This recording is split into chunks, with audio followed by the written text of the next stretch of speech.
नमस्कार दोस्तों, स्वागत है आप सभी का आपके अपने चैनल आरके मिक्स इंटरटेनमेंट पर। आइए आज हम सुनते हैं कथा भगवान श्री हरि विष्णु के महात्म्य से परिपूर्ण निर्जला एकादशी की, जिसे हम भीमसेनी एकादशी के नाम से भी जानते हैं। एक बार जब महर्षि वेदव्यास पांडवों को चारों पुरुषार्थ धर्म, अर्थ, काम और मोक्ष देने वाली एकादशी व्रत का संकल्प करा रहे थे, तब महाबली भीम ने उनसे कहा, हे पितामह, आपने प्रतिपक्ष एक दिन के उपवास की बात कही है। मैं एक दिन तो क्या, एक समय भी भोजन के बगैर नहीं रह सकता। मेरे पेट में वृक नाम की जो अग्नि है, उसे शांत रखने के लिए मुझे कई लोगों के बराबर और कई बार भोजन करना पड़ता है। तो क्या अपनी इस भूख के कारण मैं एकादशी जैसे पुण्य व्रत से वंचित रह जाऊंगा?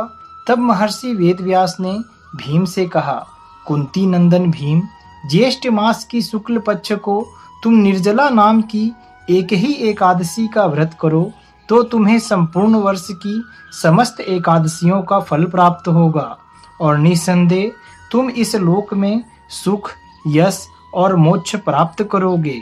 यह सुनकर महाबली भीम भी निर्जला एकादशी का विधिवत व्रत करने के लिए सहमत हो गए और समय आने पर उन्होंने यह व्रत पूर्ण भी किया। इसलिए वर्ष भर की समस्त एकादशियों का पुण्य लाभ देने वाली इस श्रेष्ठ निर्जला एकादशी को भीमसेनी एकादशी भी कहा जाता है। निर्जला एकादशी के व्रत में स्नान और आचमन के सिवा जल वर्जित है। इस केवल एक दिन में मनुष्य निर्जल रहकर अपने समस्त पापों से मुक्त हो सकता है। जो मनुष्य निर्जला एकादशी का व्रत करते हैं, उनकी मृत्यु के समय यमदूत आकर उन्हें नहीं घेरते, वरन भगवान के पार्षद उसे पुष्पक विमान में बिठाकर स्वर्ग को ले जाते हैं। अतः संसार में सबसे श्रेष्ठ निर्जला एकादशी का व्रत है। इसलिए यत्न के साथ अगर सक्षम हो तो इस व्रत को अवश्य करना चाहिए और इस दिन ओम नमो भगवते वासुदेवाय मंत्र का जाप करना चाहिए।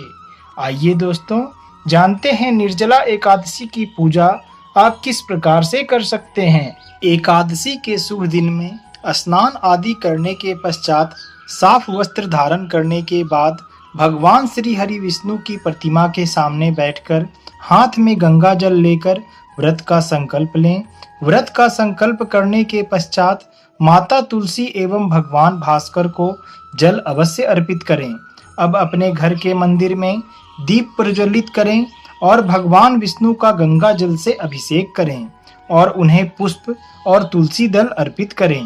निर्जला एकादशी का व्रत करने से पहले व्रती इस बात का अवश्य ध्यान रखें कि इस दिन आपको उपवास के साथ ही जल का भी सेवन नहीं करना है।